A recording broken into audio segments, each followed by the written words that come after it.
Чекор по чекор и процент по процент, просветарите и властите се приближуваат до конечен договор. Министерството за образование и СОНК денес не си подадоа рака за изнајдено решение, но напредок во преговорите има. Синдикалниот лидер Неделков порача дека оптимизмот е основан и дека калкулациите за зголемување на платите се на маса, додека течат разговорите за помирување на двете страни со посредство на медијатор. Доаѓаме до некакви заеднички ставови. Сепак повторно има тука нијанси на размислување за дополнително зголемување на процентот од 12%, меѓутоа кога, за колку и така натака, тоа се детали кои што се уште ги утврдуваме, а за жал нити министерот не може да излезе официјално со став, бидејќи се уште ги нема точните информации од Министерството за финансии. Дефинитивни заклучоци може да има најрано во недела.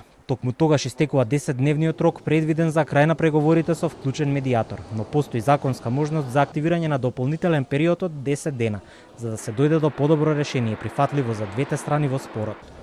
Дека има позитивни сигнали во преговорите потврди и министерката за труд и социјала Тренчевска, чие што министерство го назначи медијаторот во спорот. Да оставиме време на помирувачот и на двете страни во СОНК да си го водат, да ги водат преговорите и од нивна страна да не известат за она што ќе биде одлучено на самите од седниците на одборите кои што се формирани согласно Законот за мирно решавање на спорови.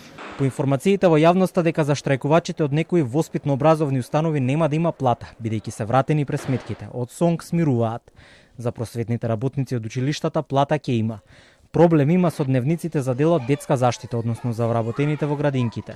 Немало сигнал дека за нив ќе има пари, а тоа може да биде сериозно запнување и пречка во процесот на преговори, предупредуваат синдикалците.